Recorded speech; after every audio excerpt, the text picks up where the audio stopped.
Ya, assalamualaikum warahmatullahi wabarakatuh. Selamat bertemu kembali. Ibu akan membahas atau kita akan berbincang-bincang seputar perubahan sosial dan budaya materi IPS kelas 9 semester 1 bab 2.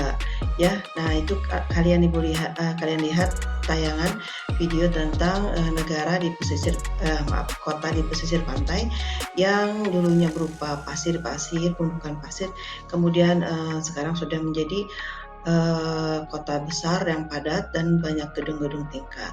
Perubahan-perubahan itu mengakibatkan adanya perubahan masyarakat ya. Nah, itu semua ada kaitannya dengan materi kita tentang perubahan sosial budaya. Baik, kita lanjutkan. Berikutnya, kalian lihat video yang di belakang itu adalah video tentang perkotaan di tengah malam, di mana malam itu seperti halnya siang, penuh dengan kendaraan lalu lalang, penuh aktivitas masyarakat. Nah, seperti itulah perkotaan, ya, beda sama desa. Nah, pernahkah kalian melihat perbedaan kondisi masyarakat tempat tinggal kalian? Apakah ada perbedaan antara keadaan sekarang dan beberapa tahun yang lalu? Ya, coba diingat-ingat. Dari kalian kecil, kemudian kalian sudah menjadi SMP seperti ini, ada nggak sih yang berubah di sekitar kalian? Nah, apa yang berubah ya dari masyarakat? Baik, kita lanjutkan. Nah, apa yang Ibu katakan tadi, Ibu sampaikan tadi erat kaitannya dengan materi kita, yaitu perubahan sosial budaya, perubahan yang terjadi di masyarakat, baik yang bersifat material maupun imaterial. Perubahan sosial mencakup perilaku, nilai, dan norma di masyarakat, peran laki-laki dan perempuan, dan segala perubahan sikap masyarakat baik kecil maupun luas ya. Kemudian yang perubahan budaya adalah mencakup hal seperti ilmu pengetahuan, teknologi, kesenian, dan filsafat. Perubahan sosial dan budaya itu seperti halnya sendal jepit atau sepatu ya. Ada kiri dan kanan perubahan sosial, ada perubahan budaya. Terkadang perubahan budaya sosial dulu, maka diikuti perubahan budaya. Terkadang perubahan budaya dulu, maka perubahan sosial mengikuti. Contohnya seperti handphone itu dulu tidak ada, sekarang menjadi ada. Maka masyarakat beradaptasi ya dengan handphone itu. Ketika kita bicara tentang handphone, maka handphone adalah perubahan budaya. Sikap masyarakat dalam beradaptasi itu namanya perubahan sosial. Baik. Selanjutnya adalah faktor-faktor yang mendukung perubahan sosial budaya. Apa sih yang mendukung? Satu adalah bertambah dan berkurangnya jumlah penduduk. Nah, pasti itu mendukung adanya perubahan. Terus adanya penemuan baru. Tadi dibicara handphone salah satunya dari sekian banyak penemuan baru. Kemudian yang ketiga adalah konflik ya. Adanya perseteruan di dalam daerah tentu akan mengakibatkan adanya perubahan sosial budaya. Yang keempat, terjadinya pemberontakan di suatu wilayah. Itu pun akan mengakibatkan adanya perubahan sosial budaya. Yang kelima adalah perubahan lingkungan alam.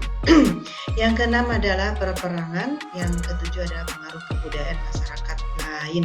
Nah, ketujuh itu faktor yang mendukung adanya perubahan sosial budaya. Baik. Nah ya, tidak semua harus ada, kadang-kadang salah satu bagian dari itu akan mempengaruhi.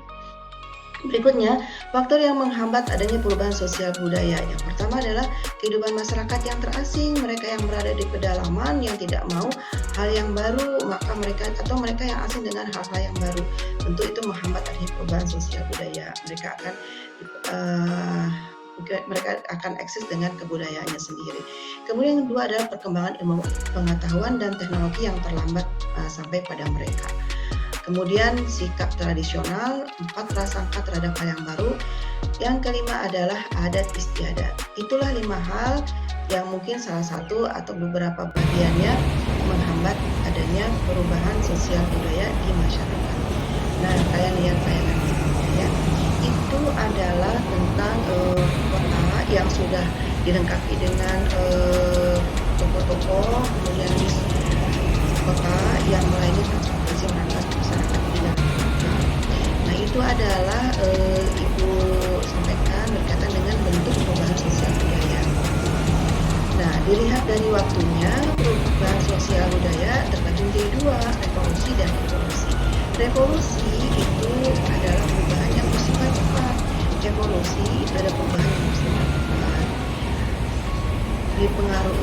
dilihat dari pengaruhnya yang kedua, yaitu, pengaruh yang besar dan yang kecil, ya. Kemudian yang ketiga dilihat dari perencanaannya, eee, bentuk perubahan sosial budaya ini direncanakan atau tidak direncanakan. Kalau dilihat dari video itu masuk yang mana ya? Kalau dilihat waktunya, maka ini sepertinya masuk revolusi atau masuk evolusi ya, bisa karena, butuh, rencana, tata kota, kemudian masyarakat adaptasi masyarakat. Kemudian dari pengaruhnya besar atau kecil, ya tentu sekali besar karena, kalau besar itu kriterianya luas, tidak mengenal umur, dalam jangka waktu yang lama digunakan. Contohnya kondisi perkotaan yang ada di video tadi, itu adalah, pengaruhnya besar karena masyarakat luas memanfaatkan dan, menggunakannya dari segala usia. Ya kalau yang kecil sih terbatas hanya, masyarakat saja. Direncanakan, tentu direncanakan. Baik, selanjutnya, nah kalian akan melihat bahwa perubahan sosial budaya itu ada di masyarakat, mungkin jadi ada yang bersifat positif, ada yang bersifat negatif. Ya, yang bersifat positif bagaimana? Yang bersifat positif tentu yang tadinya tidak bisa menjadi bisa hal yang positif. Seperti misalnya tadinya nggak bisa komputer menjadi bisa komputer, itu adalah hal yang positif. Yang negatifnya bagaimana? Yang tadinya nggak mengenal rokok, nah kemudian mengenal rokok, itu negatif. Maka itu termasuk perubahan sosial budaya yang negatif. Oh ternyata ada yang positif dan negatif ya Ibu. Ya Ibu ya gitu. Tentu ada yang positif tentu akan memberikan nilai yang baik, yang negatif tentu akan mendatangkan kerugian. Nah, sekarang bagaimana peran pelajar dalam mensikapi adanya perubahan sosial budaya yang pasti ada di masyarakat? Ya, baik. Kalau dilihat tayangan berikut itu tentang ada ulang tahun salah satu pelajar, kemudian hiruk pikuk dengan meminum minuman kerasnya. Bagaimana tanggapan kalian? Ya. Apakah itu bagian dari perubahan sosial budaya? Ya, pastinya bagian dari perubahan sosial budaya. Mungkin jadi di masyarakatnya tidak mengenal hal seperti itu, tapi kemudian ada budaya dari luar mengenalkan itu dan dia beradaptasi dan masyarakatnya beradaptasi di situ, maka terjadi perubahan-perubahan ya. Nah, itu catatan dari Ibu. Dengan makin banyaknya masyarakat yang beradaptasi dengan kemajuan teknologi dan tuntutan zaman, maka para pelajar harus selektif agar masa depan yang diinginkan dapat terwujud dengan baik, sehingga tidak terjerumus ke hal-hal yang negatif.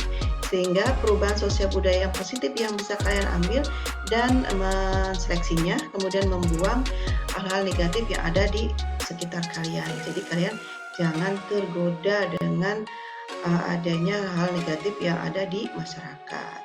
Tiba saatnya kuis anak-anak. Nah, tidak terasa ya, sekarang waktunya kuis. Siapkan alat tulisnya, kemudian dijawab pertanyaan berikut ini. 1. Jelaskan tentang perubahan sosial budaya. 2. Faktor apa saja yang mendukung terjadinya perubahan sosial budaya. Yang ketiga, faktor apa saja yang menghambat terjadinya perubahan sosial budaya.